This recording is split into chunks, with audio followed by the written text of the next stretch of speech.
नमस्कार, मैं सुनील कुमार। मैं पढ़ा रहा था आपको हाइड्रोलिक मशीन्स, और हाइड्रोलिक मशीन्स में हमने सेंट्रीफ्यूगल पंप और रेसिप्रोकेटिंग पंप डिस्कस कर लिया है।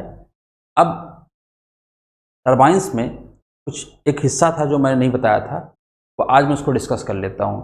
कौन सा हिस्सा आपने नहीं बताया था? एक वाटर हैमर क्या होता है ये नहीं बताया था, और गवर्निंग के दौरान वाटर हैमर जब घटना होगी तो उसे कैसे हम लोग ओवरकम करेंगे।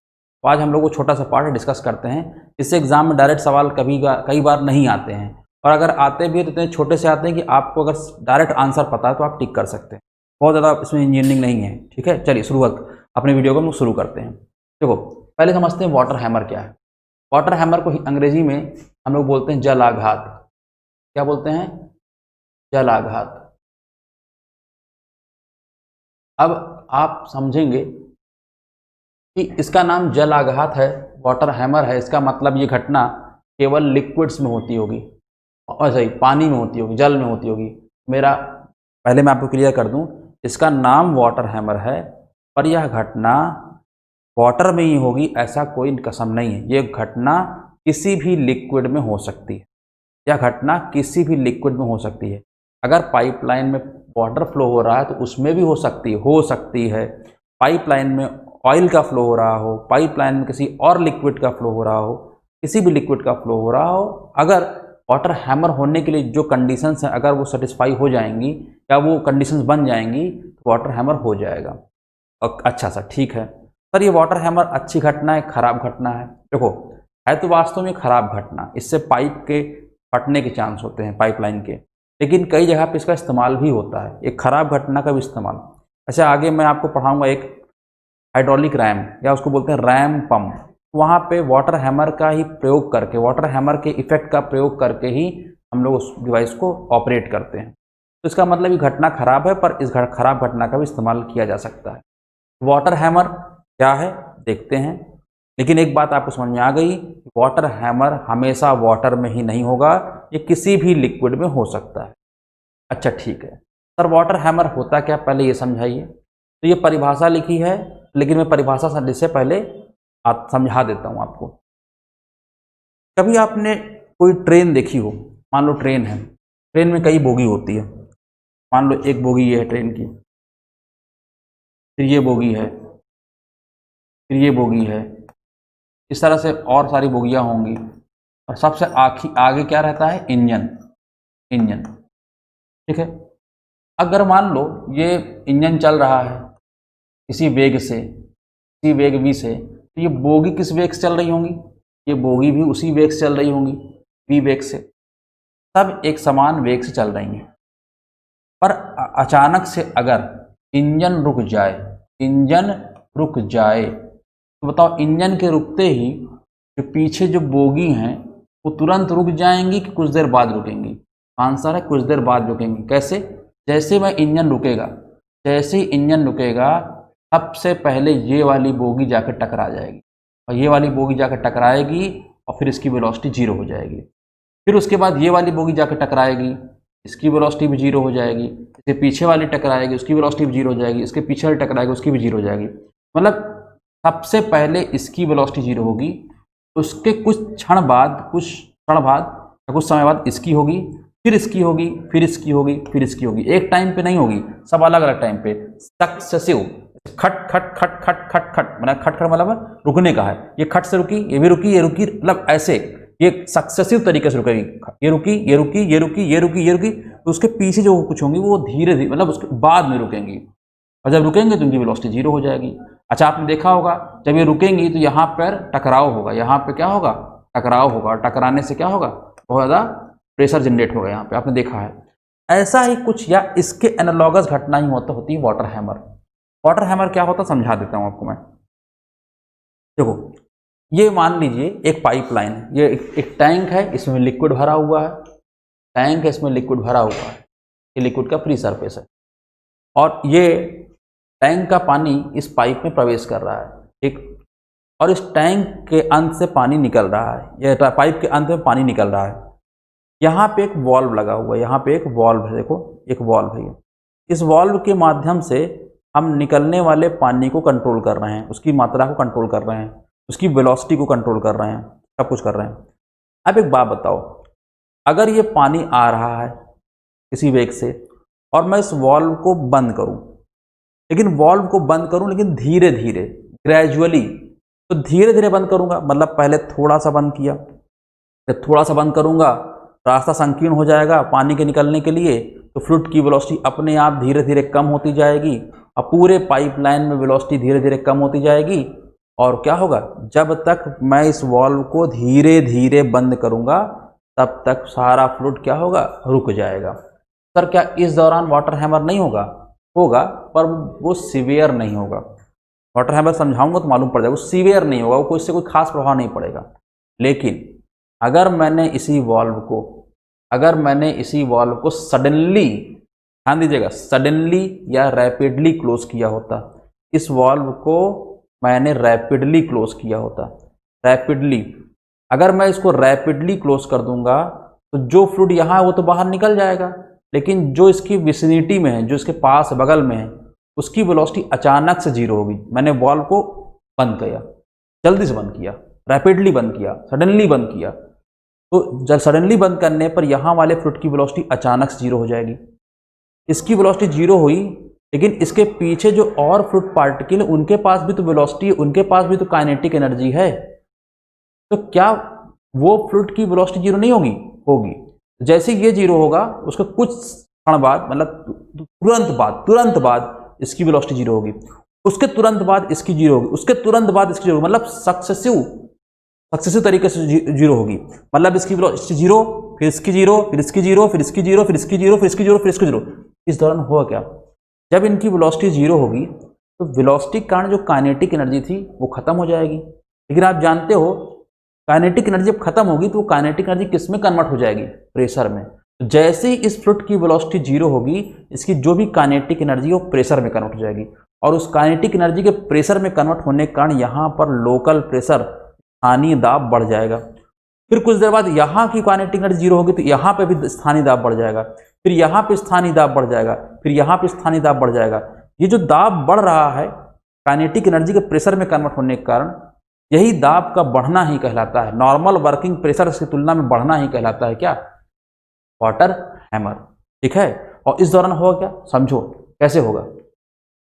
जैसे ही आपका, मैं यहाँ पे थोड़ा सा कलर ठीक है, मैं क्या कर रहा हूँ देखो, जैसे ही यहाँ पे पाइप आप वॉल्व को बंद करोगे, वॉल्व को बंद करोगे और मान लो यहाँ तक के फ्लूइड की वेलोसिटी जीरो हो गई, यहाँ से लेकर यहाँ तक की फ्लूइड की वेलोसिटी जीरो हो गई है, तो इतने फ्लूइड का वेलोसिटी जीरो होने के कारण इतने फ्लूइड का प्रेशर बढ़ गया होगा।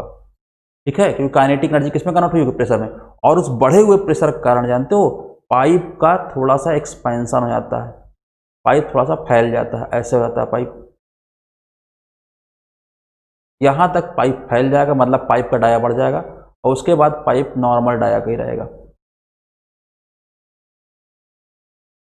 ये देखो यहाँ तक का डाया बढ़ चुका है और फिर यहाँ पे पतला ही है, और जब यहाँ वाले फ्लूइड की भी वेलोसिटी जीरो हो जाएगी तो फिर यहाँ का भी डाया बढ़ जाएगा और फिर ये हिस्सा सामान्य रहेगा।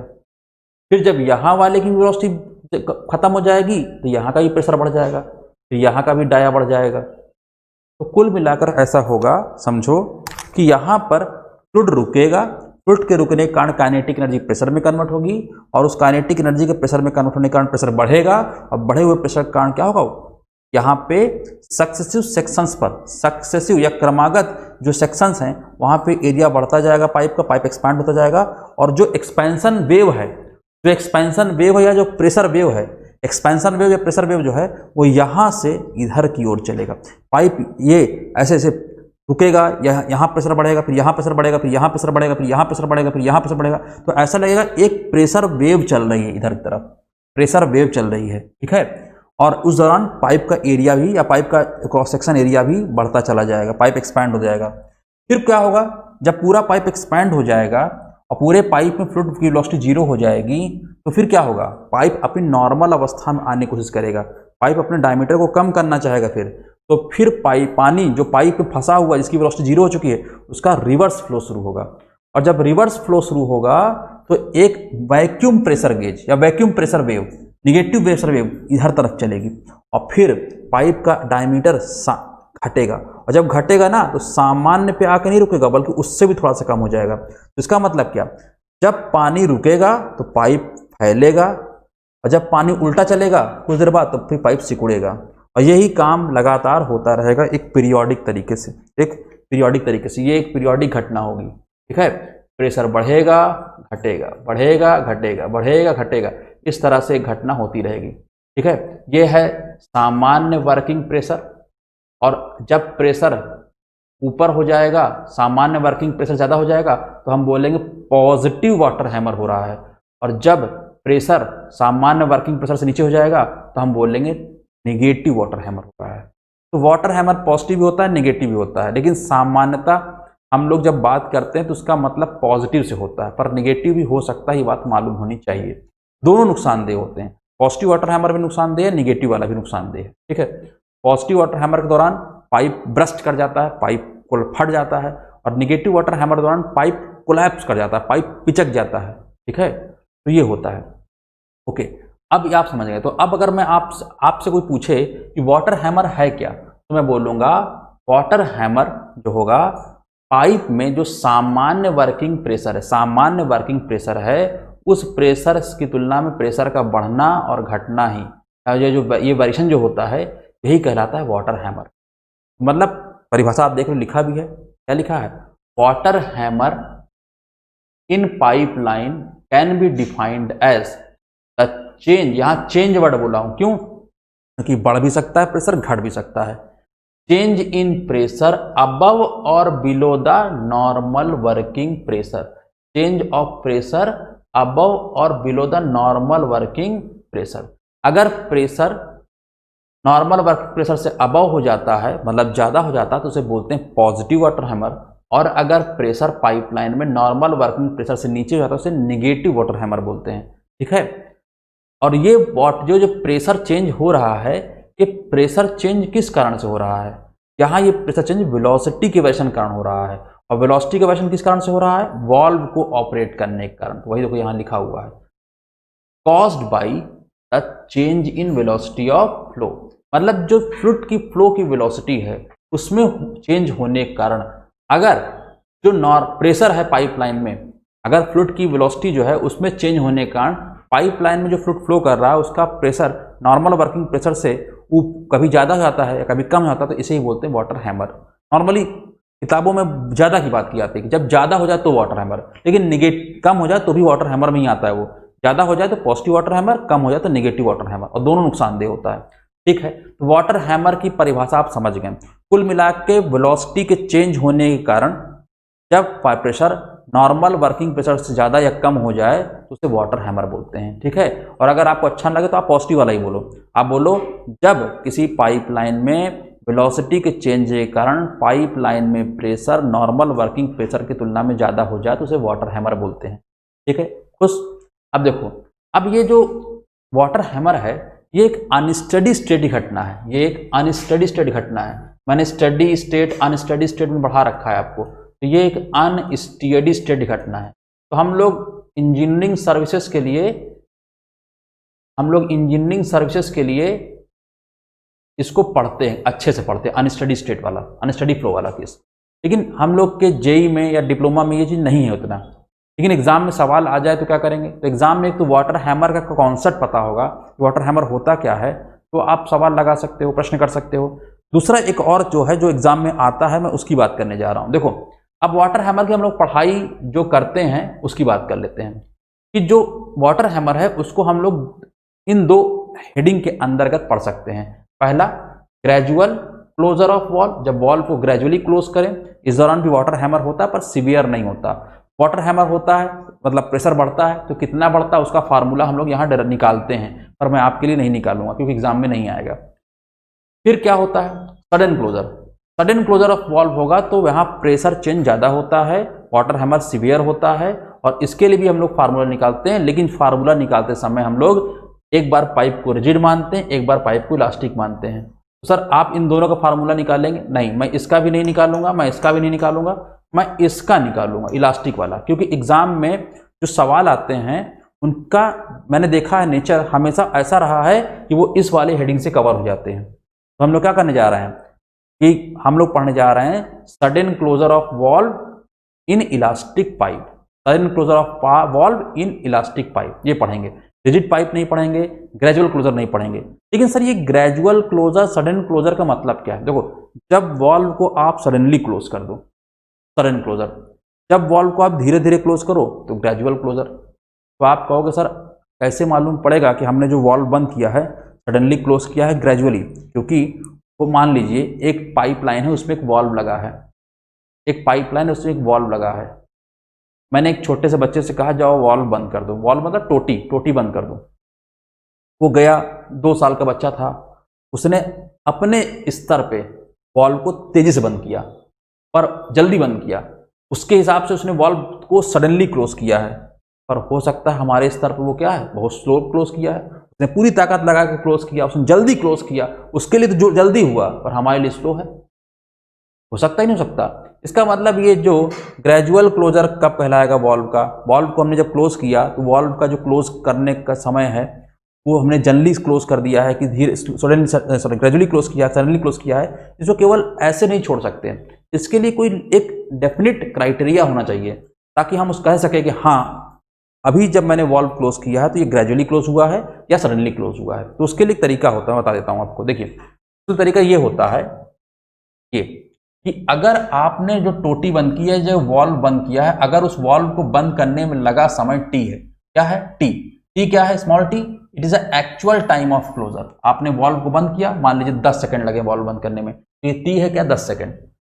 और एक चीज होती है क्रिटिकल टाइम, एक चीज होता है क्रिटिकल टाइम। क्रिटिकल टाइम का फार्मूला होता है, ये इसको ड्राइव भी किया था पर मैं नहीं ड्राइव करूंगा, आपको याद होना चाहिए। क्रिटिकल टाइम का फार्मूला होता है 2L/C, जहां L क्या है? L है लेंथ ऑफ पाइप, L। तो ये देखो यहाँ पे L क्या है? लेंथ ऑफ पाइप, जिस पाइप में वाटर हैमर होना है उस पाइप की लेंथ, ठीक है। तो L क्या है? Length of pipe. और C क्या है?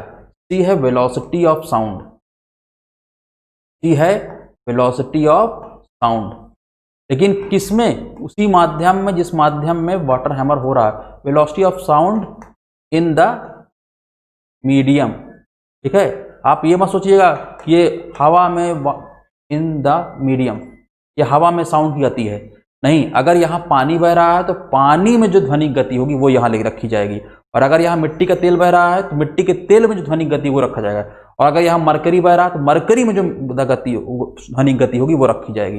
इसी लिखा है वेलोसिटी ऑफ साउंड। कई बार इसको वेलोसिटी ना बोल के सेलेरिटी वर्ड बोलते हैं, celerity, celerity of pressure wave, celerity of sound या सेलेरिटी ऑफ प्रेशर वेव, तो भी सही है। वेलोसिटी ऑफ साउंड वेव बोले या सेलेरिटी ऑफ साउंड वेव बोले, एक ही चीज है, ठीक है। तो आप ही समझ गए। तो आपको ये फार्मूला याद रखना है बिल्कुल, क्योंकि एग्जाम में ये सवाल पूछेगा कि टीसी क्या, क्रिटिकल टाइम क्या होता है? 2L/C, इधर बताना चाहिए।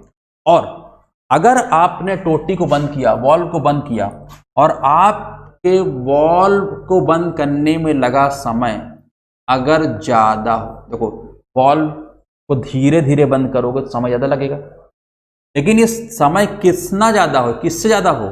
ये अगर क्रिटिकल टाइम ज्यादा है, ये अगर क्रिटिकल टाइम ज्यादा है तो हम कहेंगे हमने वॉल्व को बंद करने में जो समय लगाया वो क्रिटिकल टाइम ज्यादा है, और इसलिए हमारा जो वॉल्व का क्लोजर है वो ग्रेजुअल है, कि हमने वॉल्व को बहुत ज़्यादा समय में क्लोज किया। बहुत ज़्यादा का मतलब क्रिटिकल टाइम ज़्यादा। और अगर आपने वॉल्व को बंद करने में समय लगाया वो अगर टीसी से कम है, इसका मतलब आपने क्रिटिकल टाइम से कम समय लिया, और कम समय लिया मतलब सडन, तो आपका सडन या रैपिड क्लोजर है। ये महत्वपूर्ण चीज़, ये एग्जाम में पूछी जाती है। इसको ऐसे भी लिखा रहता है, जैसे मैंने इस ऊपर वाले को और लिख सकता हूँ, टी मोर देन टीसी, या टीसी को लिख दो 2L/C, और नीचे क्या है? टी लेस देन, नीचे क्या है? टी लेस देन टीसी या 2L/C। एग्जाम में कई बार पूछा गया है डिप्लोमा में कि अगर सडन क्लोजर है तो क्या होना चाहिए? तो ये होना चाहिए, और ग्रेजुअल क्लोजर है तो क्या होना चाहिए? ये होना चाहिए। तो ये महत्वपूर्ण चीज़ है। तो आपके एग्जाम के लिए 2 चीज़ें महत्वपूर्ण हैं। पहले वाटर हैमर होता क्या ये समझ लीजिए, दूसरा ये समझ लीजिए कि सडन क्लोजर कब कहलाएगा वॉल्व का क्लोजर सडन कब कहलाएगा, एंड वॉल्व का क्लोजर रैपिड या सॉरी वॉल्व का क्लोजर ग्रेजुअल कब कहलाएगा, और वॉल्व का क्लोजर सडन या रैपिड कब कहलाएगा। ठीक है, ये एग्जाम में आएगा। अब अगला है, मैंने कहा ना कि हम लोग इस हेडिंग को पढ़ेंगे, sudden closure of valve and with pipe when pipe is elastic, वही हेडिंग यहाँ पड़ी है, sudden closure with elastic pipe, sudden closure with elastic pipe. ये देखिए अब जब हम पढ़ते हैं, ये बड़ा लंबा प्रूफ होता है इसका, ये फार्मूले का, मैं वहां तक नहीं जा रहा हूं, ठीक है। In this case pressure head is given by, या pressure is given by, pressure head नहीं, प्रेशर ही मान लो, pressure is given by this. ये कौन सा प्रेशर है जो वाटर हैमर के दौरान बढ़ आ जाएगा, ये प्रेशर नॉर्मल वर्किंग प्रेशर ज्यादा है। अच्छा एक बात बताओ, अगर वाटर हैमर दौरान ये प्रेशर एग्जिस्ट करेगा, तो आप अगर वाटर हैमर को कम करना चाहते हैं, इसमें वी क्या है, पाइप में बहने वाले फ्लूइड की वेलोसिटी, वेलोसिटी ऑफ फ्लो, रो क्या है, density of fluid, density of fluid, के क्या है, लिखा नहीं क्या, के है यहाँ बल्क मॉडुलस, जो फ्लूइड फ्लो कर रहा है उसका bulk modulus of rigidity, bulk modulus of rigidity. और अब आपको मैंने पढ़ाया है ये के जो होता है और जो कंप्रेसिबिलिटी होती है, बीटा का मतलब कंप्रेसिबिलिटी, बल्क मॉडुलस और कंप्रेसिबिलिटी क्या होते हैं, एक दूसरे के रेसिप्रोकल, आपको पता ही है। तो V है वेलोसिटी ऑफ फ्लो, रो है फ्लूइड की डेंसिटी, फ्लूइड की डेंसिटी, ये क्या है, फ्लूइड का bulk modulus, bulk modulus of fluid, याद रखिएगा, बल्क मॉडुलस ऑफ फ्लूइड। ये किसकी वेलोसिटी है, फ्लूइड की, डेंसिटी किसकी है, फ्लूइड की, ये K किसका है, बल्क मॉडुलस ऑफ फ्लूइड। यहाँ पे देखो ये फ्लूइड का, ये फ्लूइड का, ये फ्लूइड का, ये सब फ्लूइड का है, और बाकी सब क्या है, पाइप की। ये क्या है, डायमीटर ऑफ पाइप, ये क्या है, पाइप का थिकनेस, मोटाई, और ये क्या है, Young's modulus of pipe material. तो आपने देखा यहाँ तीन चीजें फ्लूइड की हैं, तीन चीजें पाइप की हैं। ये वेलोसिटी किसकी, फ्लूइड की, डेंसिटी किसकी, फ्लूइड की, बल्क मॉडुलस किसका, फ्लूइड का, डायमीटर किसका, पाइप का, थिकनेस किसकी, पाइप की, यंग्स मॉडुलस किसका, पाइप का, Young's modulus of elasticity of pipe. तीन चीजें यहाँ पे फ्लूइड की हैं, तीन चीजें यहाँ पाइप की हैं, ध्यान देना। एक बार लोग गलत कर जाते हैं, ठीक है, सोचते हैं कि ये ई किसका है, फ्लूइड का है, क्या नहीं, ये पाइप का है, पाइप के मटेरियल का है। अब एक बात बताओ, अगर आप चाहते हो कि वाटर हैमर ना हो, या वाटर हैमर खत्म हो जाए, या वाटर हैमर अवॉइड हो जाए, तो वाटर हैमर का प्रभाव कब कम होगा, या वाटर हैमर कब नहीं होगा, जब ये प्रेशर जो जनरेट हो रहा है पाइपलाइन में, ये ज़्यादा हो कि कम हो, कम हो सर। तो अगर आप चाहते हो कि वाटर हैमर ना हो, वाटर हैमर ना हो तो प्रेशर कम होना चाहिए। अगर आप चाहते हो तो रिड्यूस वाटर हैमर, आप वाटर हैमर हटाना चाहते हो तो क्या करना चाहिए, कम करना चाहते हो तो प्रेशर क्या होना चाहिए, कम। लेकिन जरा देखो प्रेशर को कम करने के लिए करना क्या पड़ेगा, देखो प्रेशर अगर आपको कम करना है, प्रेशर अगर आपको कम करना है, बताओ जो अंश में चीजें लिखी हैं ये क्या होनी चाहिए, कम की ज्यादा, कम का मतलब फ्लूइड की वेलोसिटी कम हो। और स्वाभाविक सी बात है, अगर फ्लूइड की वेलोसिटी ही कम है तो फ्लूइड के पास काइनेटिक एनर्जी भी कम है। जब ये फ्लूइड रुकेगा, काइनेटिक एनर्जी कम है, तो काइनेटिक एनर्जी जब प्रेशर में कन्वर्ट होगी तो प्रेशर भी कम आएगा। अगर यही फ्लूइड के पास बहुत ज़्यादा काइनेटिक एनर्जी होती, वेलोसिटी बहुत ज़्यादा होती और काइनेटिक एनर्जी बहुत ज़्यादा होती, और जब ये रुकता तो बहुत ज़्यादा काइनेटिक एनर्जी जब कन्वर्ट होती प्रेशर में, तो प्रेशर बहुत ज़्यादा बढ़ता। स्वाभाविक सी बात है। तो अगर फ्लूइड की वेलोसिटी ही कम है तो वो रुकेगा, तो काइनेटिक एनर्जी का प्रेशर में कन्वर्जन होने के बावजूद प्रेशर बहुत ज़्यादा नहीं बढ़ेगा। फ्लूइड की डेंसिटी भी क्या हो, कम हो, फ्लूइड की डेंसिटी क्या हो, कम हो। दूसरी बात, फ्लूइड की डेंसिटी कम होने से क्या है, वो फ्लूइड अगर डेंसिटी कम है तो मतलब सघन नहीं है, फ्लूइड ज़्यादा सघन नहीं है। अगर कोई चीज़ सघन नहीं है इसका मतलब उनके मॉलिक्यूल्स के बीच पर्याप्त जगह खाली है।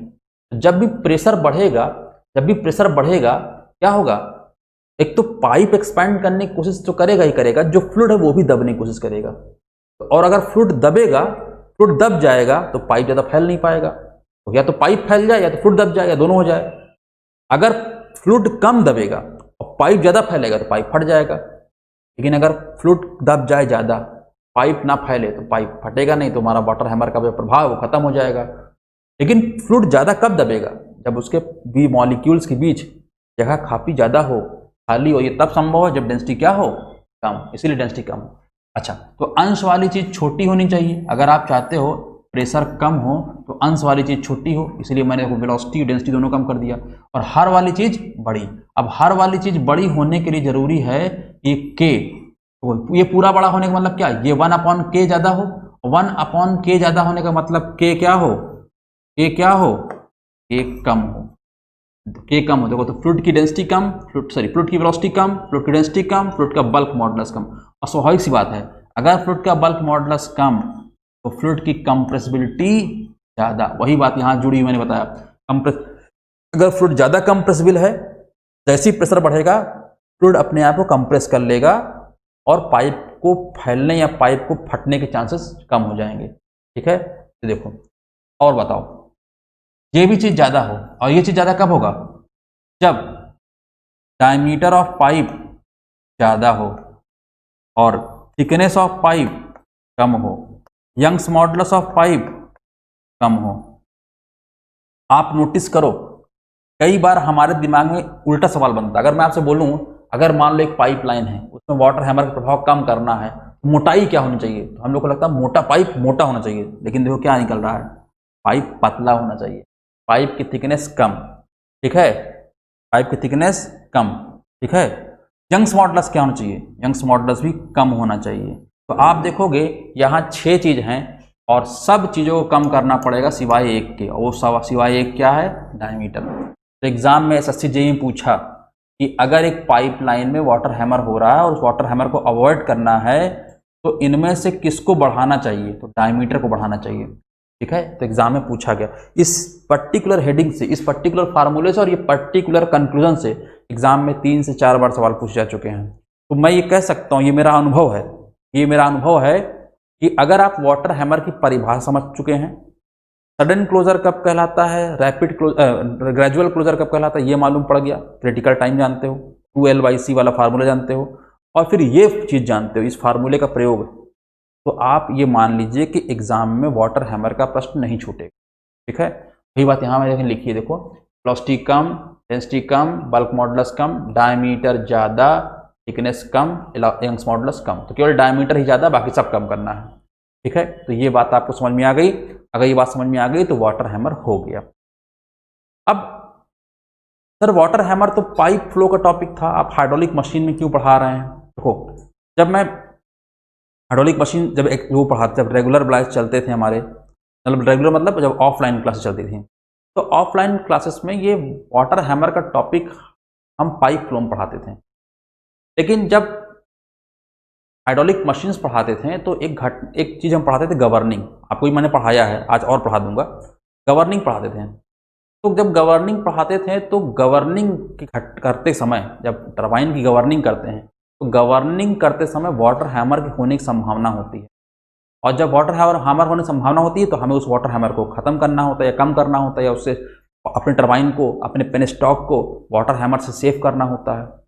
तो वहाँ पे मुझे वाटर हैमर बताना पड़ता था, तो इसलिए मैंने क्या किया, हाइड्रोलिक मशीन में ही वाटर हैमर पढ़ाना शुरू कर दिया। ये टॉपिक वास्तव में किसका है? पाइप फ्लो का है, लेकिन मैं इसे पढ़ा रहा हूँ हाइड्रोलिक मशीन में। पर आपको आना चाहिए, बस ये महत्वपूर्ण है। कब पढ़ा रहे हैं ये इंपॉर्टेंट नहीं है। देखिए, अब आते हैं गवर्निंग में, समझते हैं जो मैंने बात बोली कि गवर्निंग के दौरान वाटर हैमर कैसे हो जाएगा। ठीक है, गवर्निंग में बता चुका हूँ आपको, लेकिन मैं फिर से एक बार आपको समराइज करता हूँ कि गवर्निंग नहीं पढ़ा रहा हूँ, एक दूसरी तरफ बढ़ रहा हूँ। किसी तरफ बढ़ रहा हूँ, बताता हूँ। देखो, पहली बात तो गवर्निंग का एम क्या होता है, आपको मैंने बताया था कि हम लोग का गवर्निंग का एम होता है कि स्पीड क्या बनी रहे, स्पीड बनी रहे कांस्टेंट। क्यों स्पीड कांस्टेंट रखना चाहते थे हम लोग? याद है ना आपको?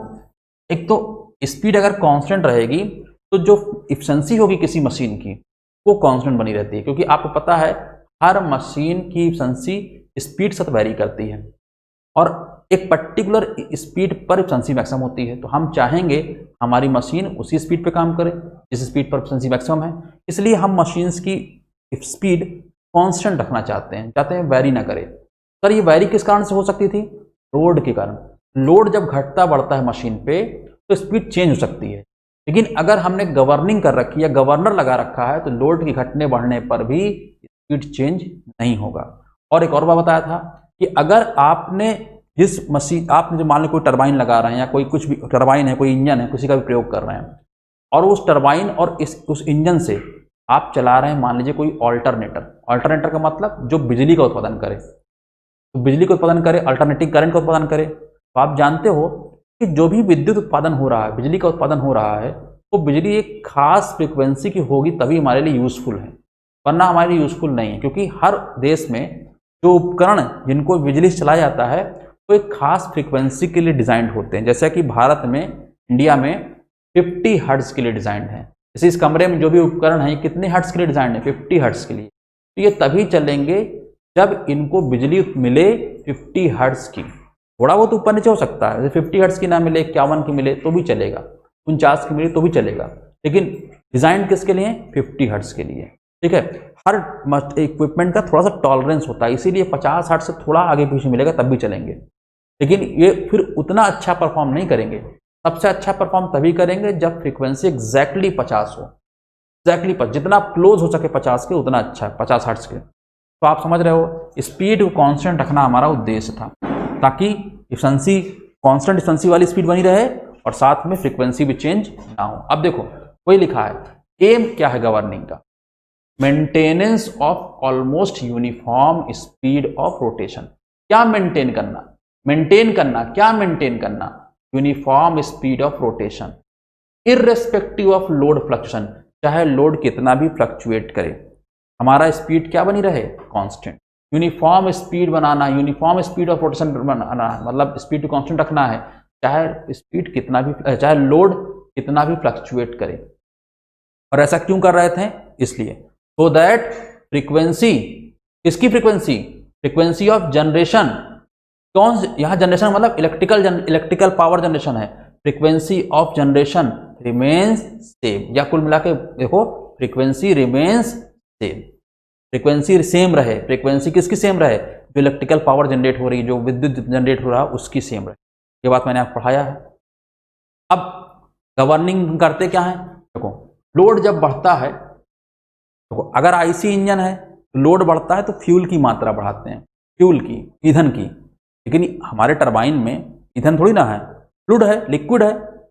अगर हाइड्रोलिक टरबाइन है, स्टीम टरबाइन होता तो स्टीम होता, तो हम यहाँ डिस्चार्ज बढ़ाएंगे, फ्यूल नहीं, यहाँ फ्यूल नहीं डिस्चार्ज बढ़ाएंगे। यहाँ डिस्चार्ज बढ़ाने का मतलब है, तो जब लोड बढ़ेगा तो हम डिस्चार्ज की मात्रा इस प्रकार से बढ़ाएंगे कि स्पीड क्या बनी रहे, कांस्टेंट। और जब लोड घटेगा तो हम डिस्चार्ज की मात्रा इस प्रकार से घटाएंगे कि स्पीड क्या बनी रहे, कांस्टेंट। तो कुल मिलाकर गवर्निंग में होता क्या है, गवर्निंग में एक गवर्नर होता है जो लोड के घटने बढ़ने पर डिस्चार्ज को घटाता बढ़ाता है, या लोड बल्कि ऐसे बोले, लोड के बढ़ने घटने पर डिस्चार्ज को बढ़ाता घटाता है, इस प्रकार से कि स्पीड क्या बनी रहे, कांस्टेंट बनी रहे।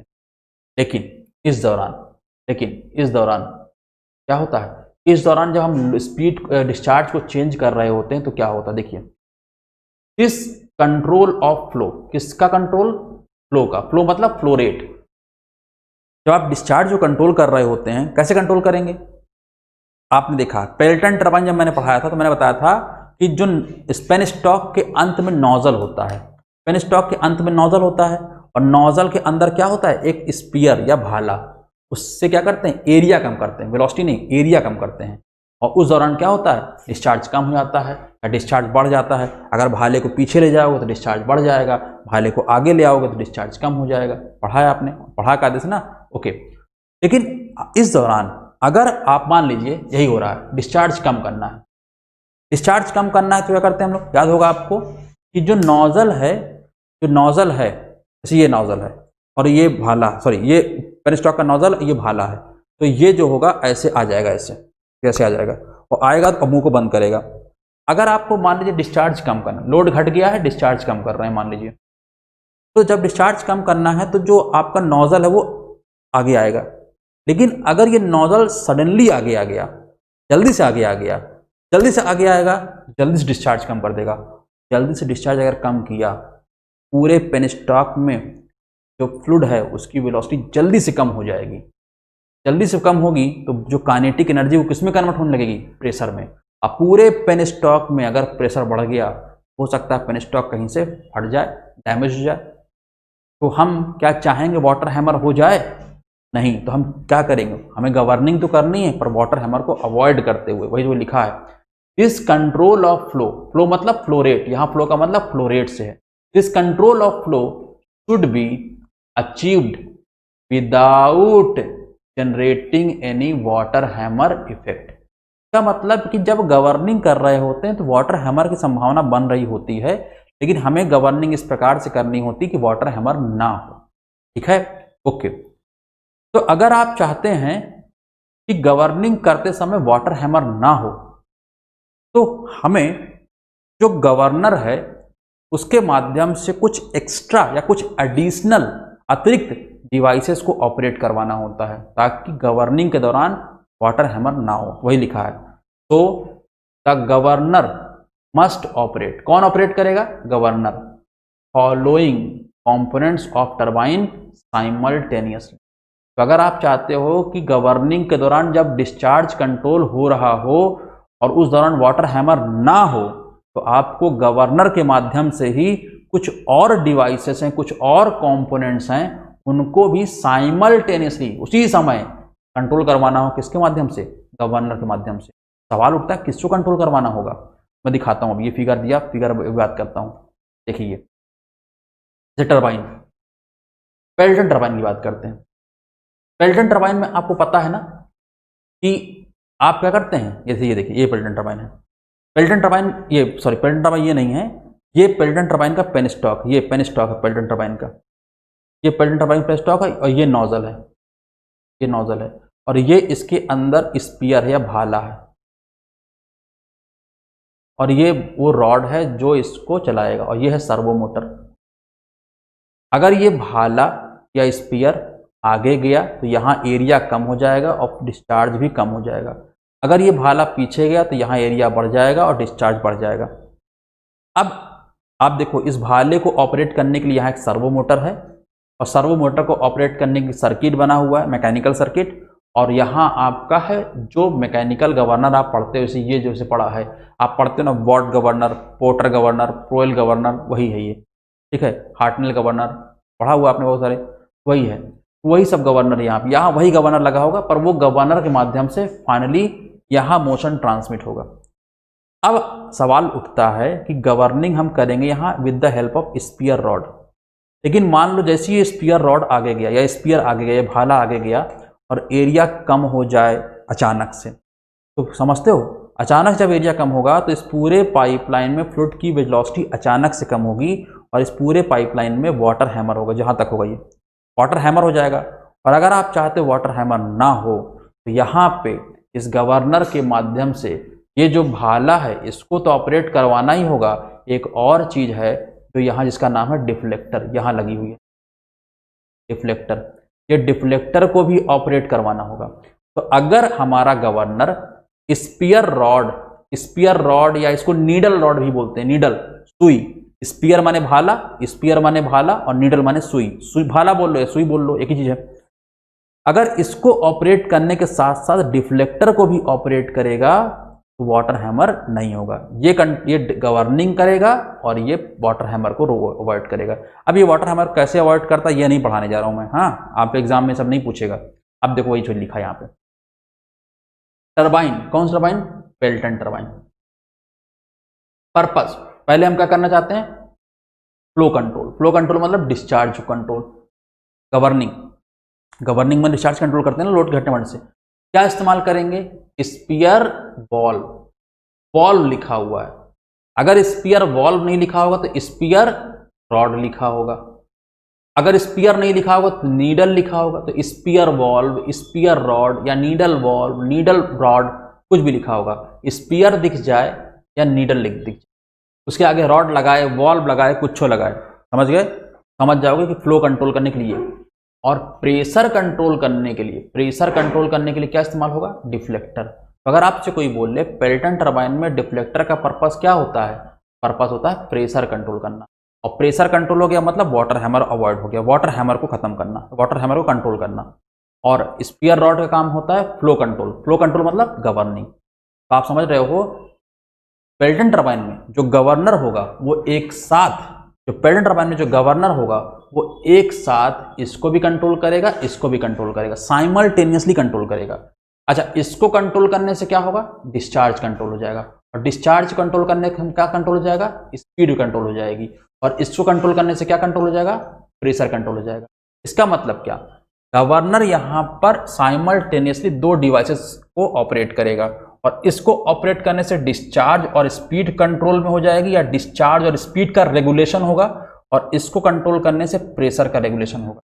अगर किसी मशीन में गवर्नर स्पीड के साथ साथ, अगर गवर्नर स्पीड के साथ साथ प्रेशर को भी रेगुलेट कर रहा है, कितनी चीजों को रेगुलेट कर रहा है? दो चीज को रेगुलेट करना मतलब कंट्रोल करना।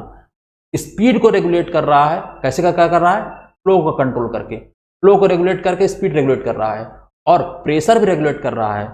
दो चीजों का रेगुलेशन कहलाता है डबल रेगुलेशन। तो वही यहां लिखा है, देखो क्या लिखा है, साइमल्टेनियस रेगुलेशन ऑफ स्पीड, और स्पीड को कैसे करेगा? फ्लो कंट्रोल करके, एंड प्रेशर। स्पीड और प्रेशर का साइमल्टेनियस रेगुलेशन कहलाता है डबल रेगुलेशन। क्या कहलाता है? Double regulation. तो अगर किसी मशीन में गवर्नर हमारा स्पीड और प्रेशर दोनों को कंट्रोल कर रहा है, उसका मतलब वहां पे डबल रेगुलेशन हो रहा है, डबल रेगुलेशन, डबल कंट्रोल। ठीक है, तो अगर डबल रेगुलेशन वर्ड मिले तो कंफ्यूज मत होइएगा, समझिएगा कि डबल रेगुलेशन का मतलब है simultaneous regulation of speed and pressure. Speed ना लिखा हो, फ्लो लिखा हो तो भी ठीक है, simultaneous regulation of flow rate and pressure. ठीक है, लेकिन फ्लो रेट के माध्यम से स्पीड ही कंट्रोल कर रहे हैं तो अच्छा होगा आप स्पीड ही बोलें। ठीक है, simultaneous regulation of speed and pressure. Okay, तो इसका मतलब पेल्टन टरबाइन में डबल रेगुलेशन होता है इसके और इसके माध्यम से, फ्रांसिस टरबाइन में इसके और इसके माध्यम से, प्रोपेलर टरबाइन में इसके और इसके माध्यम से, और कप्लान टरबाइन में इसके और इसके माध्यम से। ठीक है, अब आते हैं फ्रांसिस में। देखो फ्रांसिस में आपको मालूम है ना कि फ्रांसिस, प्रोपेलर, कप्लान ये सब रिएक्शन टरबाइन है, और मैंने बताया था कि रिएक्शन टरबाइंस में जो गवर्निंग होती है, जो फ्लो रेट है, कंट्रोल रेगुलेशन होता है, वो होता है with the help of wicket gate, guide vanes. याद आ रहा है आपको? मैंने बताया था आपको, बस अगर याद आ रहा तो बहुत अच्छी बात है। इसीलिए यहां देखो लिखा, फ्लो कंट्रोल होगा with the help of wicket gates या गाइड वेन ही बोल सकते हैं। ठीक है, और प्रेशर यहां कंट्रोल करने के लिए एक चीज होती है रिलीफ वॉल्व। सर आप इस रिलीफ वॉल्व को दिखा दीजिए। जरूरत नहीं है, आप बस सुने रहिए कि हाँ रिलीफ वॉल्व जैसी कुछ होती है। एक ऐसा वॉल्व होता है जो प्रेशर को रिलीव कर देता है, प्रेशर को कम कर देता है, प्रेशर को रिलीव करता है। ठीक है, अच्छा प्रोपेलर टरबाइन में क्या होगा? सेम चीज, विकेट गेट इधर होगा और इधर रिलीफ वॉल्व। लेकिन कप्लान टरबाइन में आपको मालूम है कि ब्लेड एडजस्टेबल होते हैं। प्रोपेलर में ब्लेड फिक्स होते हैं, कप्लान में ब्लेड एडजस्टेबल होते हैं। तो कप्लान टरबाइन में जब फ्लो कंट्रोल करने की बात होगी तो विकेट गेट तो फ्लो को कंट्रोल कर ही रहे होंगे, साथ में जो रनर की ब्लेड हैं, जो एडजस्टेबल रनर ब्लेड्स हैं, वो भी इस्तेमाल होंगे। इसका मतलब कप्लान टरबाइन में फ्लो कंट्रोल करने में विकेट गेट और रनर ब्लेड दोनों का योगदान है, और प्रेशर कंट्रोल करने में रिलीफ वॉल्व। तो आप अगर इस टेबल को याद कर लेते हैं तो शायद एक आध एग्जाम में प्रश्न आ जाए, और अगर नहीं भी याद होता तो आप ये मानिए कि बहुत कम उम्मीद है इससे कुछ क्वेश्चन आने की। हाँ, लेकिन अगर आपको पता है तो आप अपने आप को थोड़ा सा सेफ महसूस करें कि हाँ हमने पढ़ा हुआ है कि डबल रेगुलेशन क्या होता है, फ्लो रेट कैसे कैसे कंट्रोल होता है, प्रेशर कैसे कैसे कंट्रोल होता है, कौन कौन सी टरबाइन में। हम लोग को 4 टरबाइन पढ़नी होती है, हमने चारों टरबाइन का मेंशन किया यहाँ पे। बात समझ रहे हैं? अब एक चीज होती है सर्ज टैंक। सर्ज टैंक, अब उसकी तरफ आते हैं। ठीक है, इतनी बात समझ आई? हमने क्या बात की? अच्छा जरा देख लेते थोड़ा सा। पेल्टन टरबाइन में आपने देखा कैसे गवर्निंग होगी, डिफ्लेक्टर क्या होगा, थोड़ा सा और देख लेते हैं हम लोग। ये देखिए, ये है आपका नोजल और ये है स्पीयर। आपको स्पीयर दिख रहा है? ये स्पीयर, ये स्पीयर रॉड है, ये नोजल है। तो ये देखो आगे आ गया, तो इस समय जो पानी आ रहा होगा केवल इतने एरिया से आ रहा होगा, इतने एरिया से आ रहा होगा, ऐसे निकल रहा होगा। और अगर ये नोजल आगे आ जाए तो देखो यहाँ पे एरिया कम हो गया, देखो यहाँ एरिया कम हो गया, पानी निकलने का जो एरिया है वो कम हो गया, बल्कि पानी भी इसमें ऐसे पतला से निकलेगा। हाँ इतना मोटा निकल रहा है, इसमें पानी इतना पतला से निकलेगा। ठीक है, समझ रहे बात को? तो ये क्या है? ये तब होता है जब लोड कम हो, ये तब किया आता है जब लोड हमारा घट रहा हो, एक डिस्चार्ज घटाना हो, और ये तब किया आता है जब लोड हमारा बढ़ रहा हो। लोड बढ़ गया हो, भाला पीछे जाएगा ताकि डिस्चार्ज बढ़ जाए। अच्छा, लेकिन ये भाला तो पीछे जाएगा, लेकिन यहाँ पे यहीं पर हमारा जुड़ा हुआ एक डिफ्लेक्टर, वो डिफ्लेक्टर यहाँ पे दिखाया गया, ये देखो ये है डिफ्लेक्टर। ये डिफ्लेक्टर क्या करेगा? डिफ्लेक्ट करेगा। अब ये डिफ्लेक्ट नहीं है, ये अभी नॉर्मल पोजीशन पे है।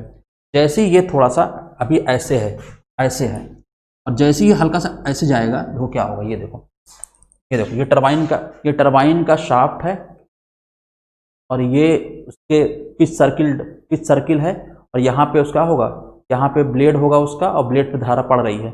लेकिन यहाँ पे क्या देखो, इस टरबाइन का पिच सर्किल आया है वो ये है, और यहाँ देखो डिफ्लेक्टर ने क्या किया, धारा को डिफ्लेक्ट कर दिया। टकराएगा? नहीं टकराएगा। नहीं टकराएगा तो क्या होगा, यहाँ पे जो वो है नोजल को जल्दी से आगे नहीं आना होगा डिस्चार्ज कम करने के लिए, धीरे धीरे आना होगा। और उस दौरान तक, उस समय तक हमारा डिफ्लेक्टर क्या करेगा, डिस्चार्ज को कंट्रोल करता रहेगा। तो डिफ्लेक्टर हमारे वॉल्व करंट, डिफ्लेक्टर हमारे जो स्पीयर रॉड है उसको पर्याप्त समय प्रदान कर देता है कि आप धीरे धीरे आगे आओ, जल्दी से मत आगे आओ, ताकि प्रेशर वाटर हैमर ना होने पाए। कुल मिला के स्पीयर रॉड, डिफ्लेक्टर, इसकी वर्किंग नहीं पूछी जाएगी। हाँ, डिफ्लेक्टर का पर्पस क्या है, प्रेशर कंट्रोल। स्पीयर रॉड का पर्पस क्या है, फ्लो कंट्रोल। और फ्लो कंट्रोल से स्पीड कंट्रोल। और दोनों अगर साथ साथ हो रहे हैं तो डबल रेगुलेशन। भाई दोनों साथ साथ कौन करवाएगा, गवर्नर कराएगा। इसी को बोलते हैं गवर्निंग है। गवर्निंग जब भी करनी, ध्यान देना है कि वाटर हैमर ना हो जाए, इसलिए वाटर हैमर को अवॉइड करने का जो पार्ट है वो भी गवर्निंग में ही शामिल कर जाते हैं। तो अगर आपसे कोई पूछे गवर्निंग में क्या करते हैं, तो पहले तो आप बोलोगे गवर्निंग में लोड के चेंज होने के साथ डिस्चार्ज को इस प्रकार से चेंज करते हैं ताकि स्पीड ना हो। लेकिन कोई बोले और बताओ आगे, तो आप ये बोलो कि इस दौरान अगर वाटर हैमर की संभावना बन रही है तो वाटर हैमर को भी अवॉइड करेंगे, और इसलिए गवर्नर के माध्यम से कुछ एडिशनल डिवाइसेस, कुछ एडिशनल कंपोनेंट्स को ऑपरेट किया जाता है। और वो एडिशनल कंपोनेंट्स क्या होते हैं, जैसे डिफ्लेक्टर, रिलीफ वॉल्व, ये सब होता है। ठीक है, इतनी बात समझ में आ रही है आपको? ओके। अच्छा, जरा ये विकेट गेट्स कैसे ऑपरेट होते हैं जरा देखा जाए। तो ये देखो, यहाँ पे देखो, आप अगर नोटिस करो, ये सर्किट आपको इधर दिख रहा होगा। चाहे पेल्टन टरबाइन हो, चाहे कोई रिएक्शन टरबाइन हो, चाहे इंपल्स टरबाइन, चाहे कोई रिएक्शन टरबाइन, इतना सब में कॉमन होगा। उसके बाद इधर वाली चीजें बदलेंगी। ठीक है, देखो तो यहाँ पर जो ये सर्वो मोटर का पिस्टन है, इसके माध्यम से ये रॉड ऑपरेट कराई जाएगी, और रॉड के माध्यम से स्पीयर रॉड, ठीक है, ये स्पीयर ऑपरेट हो रहा है। लेकिन यही अगर रिएक्शन टरबाइन होती, रिएक्शन टरबाइन में क्या होता है, देखो ये है सर्वो मोटर, और सर्वो मोटर में 2 पिस्टन होते हैं, और ये ऑपरेट होते हैं इस प्रकार से कि यहाँ पे जब इसका मूवमेंट हो तो उससे ये वाली रॉड और ये वाली रॉड का मोशन हो। बिल्कुल वैसे से आपने देखा हो गांव में जो मक्खन निकालने के लिए क्या करते हैं, 2 रस्सियां होती हैं, और उन रस्सियों से ऐसे ऐसे किया जाता है। देखा होगा ना आपने, मक्खन निकालने के लिए दूध को मथते हैं, चर्निंग करते हैं, और चर्निंग करते हैं तो घूमता। तो वैसे ये दोनों रॉड हैं, इनको बोलते हैं रेगुलेटिंग रॉड। ये रेगुलेटिंग रॉड जो होता है, और इसे बोलते हैं रेगुलेटिंग लीवर, इसे बोलते हैं regulating lever. Regulating lever operate होता है सर्वो मोटर के माध्यम से, और रेगुलेटिंग लीवर रेगुलेटिंग रॉड को मूव कराता है। और इसके मोशन के कारण, इस रेगुलेटिंग रॉड के जो 2 रेगुलेटिंग रॉड, इसके मोशन के कारण यहाँ पे लगी होती है एक रेगुलेटिंग रिंग, और रेगुलेटिंग रिंग से अंदर जुड़ा होता है आपका गेट या गाइड वेंस।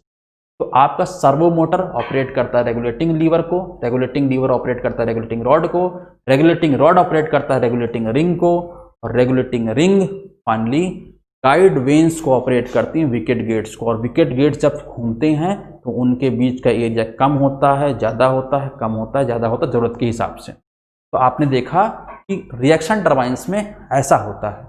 इतना हल्का सुनिए, बस बहुत है, आप इसमें डिटेल्स मत जाइए, ठीक है, इतने से काम चल जाएगा आपका। तो आपने इतनी बात समझी। अब हम लोग सर्ज टैंक पे आते हैं। सर्ज टैंक होता क्या है? सर्ज टैंक कुछ नहीं है, एक वर्टिकल पाइप होता है, चौड़ा पाइप, वर्टिकल लार्ज डाया का पाइप होता है, वर्टिकल, ठीक है। अभी दिखाएंगे भी फिगर में आपको। ये देखिए, ये देखिए, ये है सर्ज टैंक, ये है रिजर्वायर जहां से पानी चल रहा है, ये है टरबाइन, ये है पेनस्टॉक, ये पेनस्टॉक है, हाँ, ये पानी आ रहा है, और ये जो आपको दिख रहा है यही है सर्ज टैंक, यही है सर्ज टैंक। तो सर्ज टैंक बोल, सर्ज नहीं, सर्ज टैंक बोलते, सर्ज, ये सर्ज टैंक है। क्या है ये? वर्टिकल पाइप ही तो चौड़ा सा। ओके, ये कैसे काम करता है और ये क्यों लगाया गया, ये होता क्या है, अभी देख लेते हैं। देखो पहले जरूरत क्या है इसकी, देखो पहले एक केस की बात करते हैं। केस नंबर 1, मान लीजिए किसी टरबाइन में जो लोड पड़ रहा था वो लोड कम हो गया, ठीक, लोड कम हो गया। लोड कम होने की बात करते हैं, लोड बढ़ाने की नहीं, लोड कम करने की, फिर लोड बढ़ाने की बात भी करेंगे। लोड कम हो गया तो फ्लो रेट आपको कम करना होगा। फ्लो रेट इस प्रकार से कम करना है कि स्पीड क्या बनी रहेगी, कांस्टेंट, ठीक है, गवर्निंग में ही होता ही है। अच्छा, फ्लो रेट अगर आप कम करेंगे तो फ्लो रेट को कम करते समय वाटर हैमर होने की संभावना होगी, बिल्कुल होगी, क्योंकि जब फ्लो रेट आप कम करेंगे तो पूरे पाइपलाइन फ्लूइड की वेलोसिटी कम हो जाएगी और उस दौरान वेलोसिटी कम होगी तो काइनेटिक एनर्जी कम, तो काइनेटिक एनर्जी जब कम हुई तो काइनेटिक एनर्जी गई कहाँ, प्रेशर में कन्वर्ट हो गई। ओके, वही लिखा है, if this reduction is sudden, अगर ये रिडक्शन सडन है, किसका रिडक्शन, फ्लो रेट का, वाटर हैमर होगा, वही लिखा है, it may lead to water hammer. और अगर आप चाहते हो वाटर हैमर ना हो तो आप डिफ्लेक्टर या रिलीफ वॉल्व जिसका ही प्रयोग करना है, जो भी उचित लगे, इम्पल्स टरबाइन है तो इसका, टरबाइन इसका प्रयोग करेंगे और सडन रिडक्शन जो होगा फ्लो रेट का उसे क्या करेंगे, अवॉइड कर लेंगे और वाटर हैमर नहीं होगा।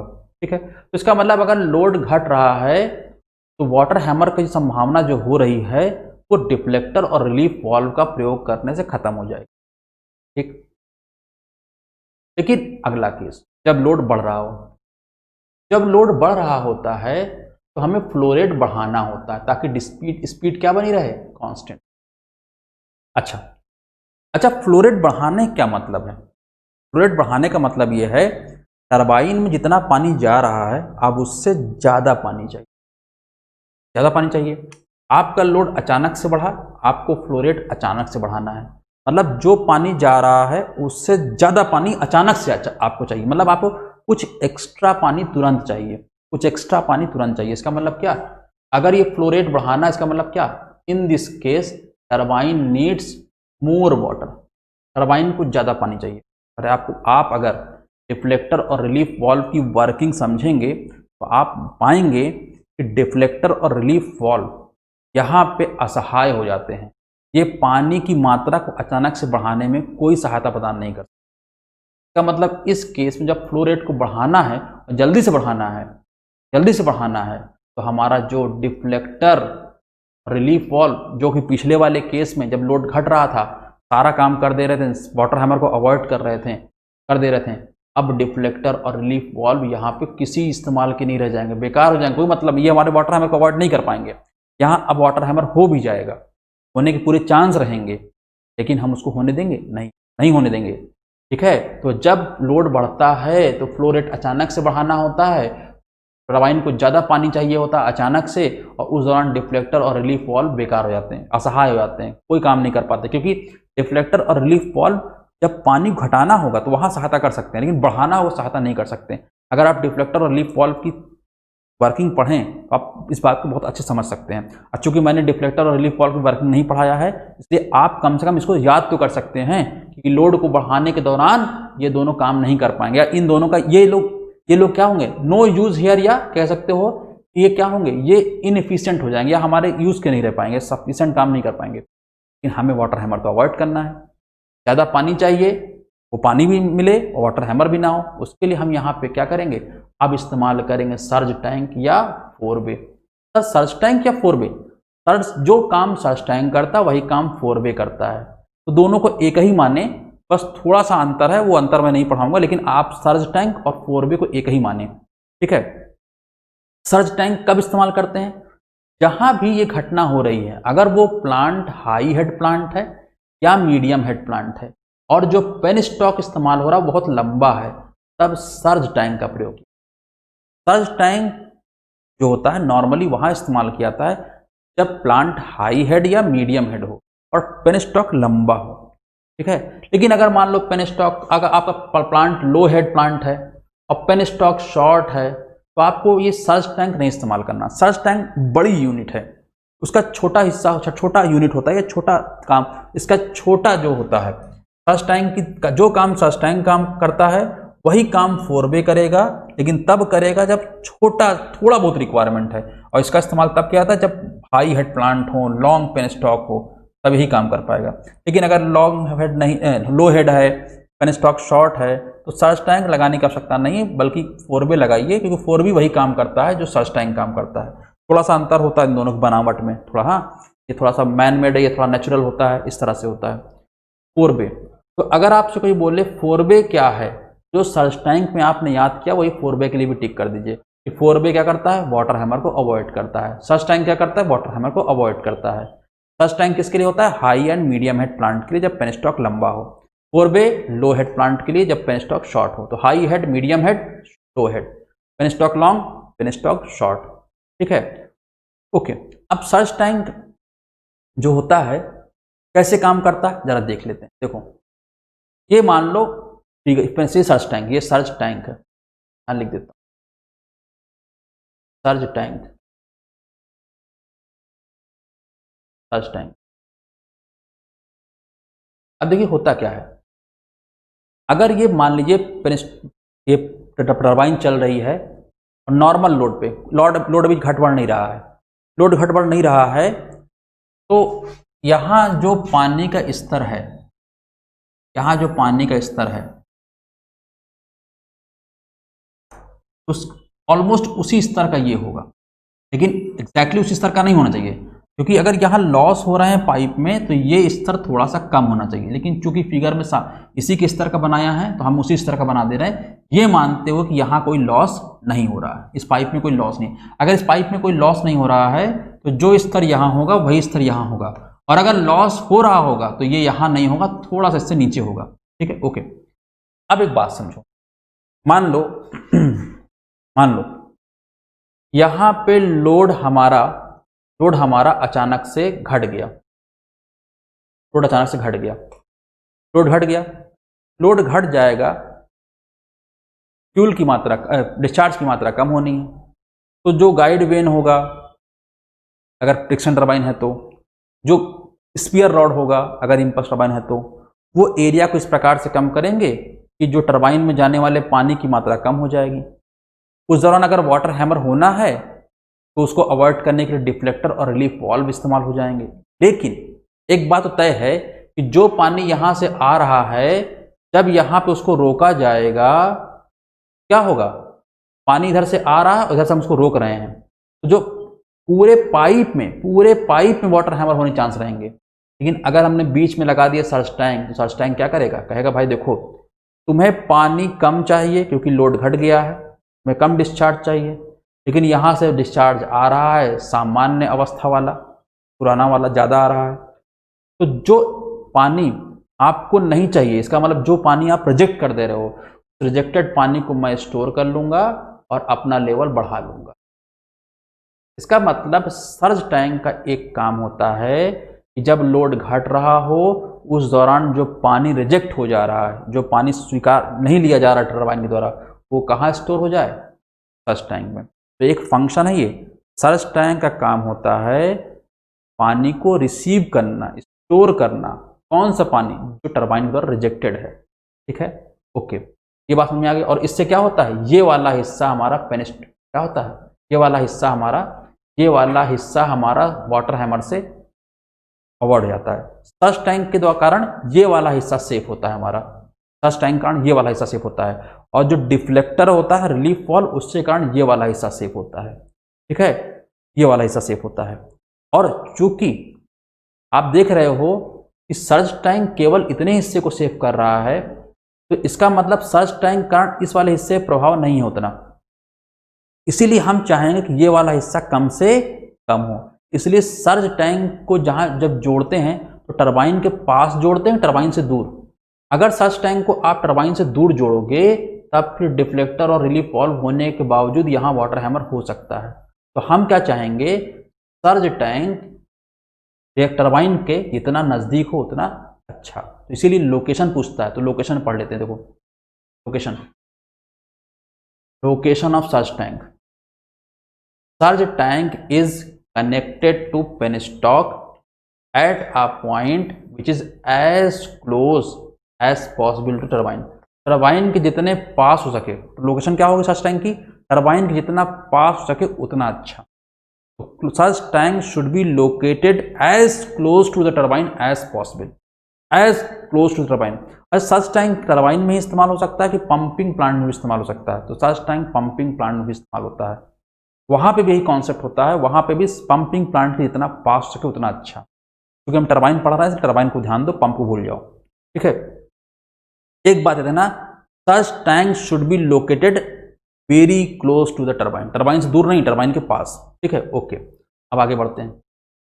एक फंक्शन तो ये हो गया कि ये क्या करेगा, जब यहाँ पानी की मात्रा कम रिक्वायर्ड होगी, पानी यहाँ जो रिजेक्टेड होगा उसको स्टोर करेगा। दूसरा पर्पस हो गया कि वाटर हैमर को अवॉइड करेगा। तीसरा एक चीज और, मान लो लोड घट रहा है, लोड बढ़ रहा है, मान लो लोड बढ़ रहा है, लोड बढ़ रहा है, और जब लोड बढ़ता है यहाँ डिस्चार्ज की मात्रा बढ़ानी होती है। लेकिन जब डिस्चार्ज की मात्रा बढ़ानी होगी तो यहाँ तो पानी अपने सामान्य वेग से आ रहा है और अचानक से यहाँ डिस्चार्ज बढ़ाना है, क्या होगा? ये सर्च टैंक कहेगा जो मैंने पानी स्टोर कर रखा है, ये मान लो यहाँ स्टोर कर रखा है, सर्च टैंक कहता है जो मैंने पानी स्टोर कर रखा है मैं उसको अपने पास से दे देता हूँ। यहाँ तक पानी स्टोर किया है, ये कहता है मैं अपने आप घटा लेता हूँ और जो ये पानी यहाँ से यहाँ तक था वो तुम ले लो और क्या करो, अपने जो डिस्चार्ज की रिक्वायर्ड है, जो एक्स्ट्रा डिस्चार्ज की रिक्वायर्ड है, जो मोर डिस्चार्ज चाहिए उसकी भरपाई कर लो, और इस दौरान क्या होगा, ये हिस्सा वाटर हैमर से सेफ रहेगा। तो ये है सर्ज टैंक। सर्ज टैंक के बारे में इतना ही पढ़िए, और हमें इसमें बहुत कहानी नहीं सुनाना है बहुत बड़ा ये भी, हम इतना नहीं सुन सकते। देखो तो कंक्लूजन क्या निकला था इस पूरी डिस्कशन से? कंक्लूजन क्या निकला था कि to fulfil all the requirements, अगर आप सारी रिक्वायरमेंट पूरा करना चाहते हैं, गवर्नर क्या करेगा? गवर्नर जो होगा गाइड वेन्स, अगर रिएक्शन टरबाइन है तो गाइड वेन, इंपल्स टरबाइन तो स्पीयर रॉड, उसको तो ऑपरेट करेगा ही, साथ में डिफ्लेक्टर रिलीफ वाल्व को भी ऑपरेट करेगा, ठीक है। उसके अलावा सर्ज टैंक का भी प्रयोग करना है किसी पावर प्लांट में, हाइड्रो पावर प्लांट में, to fulfil all the requirements along with already mentioned devices। along with मतलब जो मेंशन है उनके अलावा, उनके अतिरिक्त सर्ज टैंक और फोरवे का भी प्रयोग करना चाहिए। इसका मतलब गवर्निंग के दौरान वाटर हैमर ना हो, उसके लिए जो आपकी ये जो डिवाइसेस हैं ये सब तो इस्तेमाल होंगे ही, साथ में आपका सर्ज टैंक या फोरवे भी प्रयोग होगा। सर्ज टैंक का प्रयोग तब करेंगे जब हाई हेड या मीडियम हेड प्लांट होगा, और फोरवे का प्रयोग तब करेंगे जब लो हेड प्लांट होगा, है ओके। और लोकेशन मैं आपको बता ही चुका हूं। अब फंक्शन समझ लेते हैं। फंक्शन, कार्य, पहला कार्य मैंने बता चुका हूं, to receive the rejected water. जब लोड घटेगा प्लांट टरबाइन पे तो पानी की कम मात्रा रिक्वायर्ड होगी, तो पानी आ रहा है ज़्यादा, रिक्वायर्ड है कम, तो कुछ पानी को रिजेक्ट कर देगा, तो उसे कौन रिसीव करेगा? सर्ज टैंक उसको स्टोर कर लेगा अपने पास, और सर्ज टैंक में पानी का लेवल बढ़ जाएगा। एक्चुअली नाम ही इसलिए सर्ज टैंक पड़ा है क्योंकि सर्ज का मतलब ही होता है कि लेवल का चेंज होना। तो ये एक ऐसा टैंक है जिसमें पानी का लेवल सर्ज करता रहता है, इसीलिए इसका नाम है सर्ज टैंक। दूसरा देखो, टू सप्लाई, रिसीव तो हो गया, अब सप्लाई भी करेगा कब? जब लोड बढ़ेगा, ज़्यादा फ्यूल की आवश्यकता, ज़्यादा पानी की आवश्यकता होगी, वही लिखा है, to supply water to turbine in case more water is required. और तीसरा समझ ही रहे, वाटर हैमर को अवॉइड करता है, तो लिखा है to provide protection against water hammer. तो इतना ये हमने समझा इसके बारे में, सर्ज टैंक के बारे में, और थोड़ा सा गवर्निंग में डबल डेगुलेशन क्या होता है ये समझा, ठीक है। अब आज यहाँ तक, आगे हम लोग बात करेंगे अगले वीडियो में। Thank you.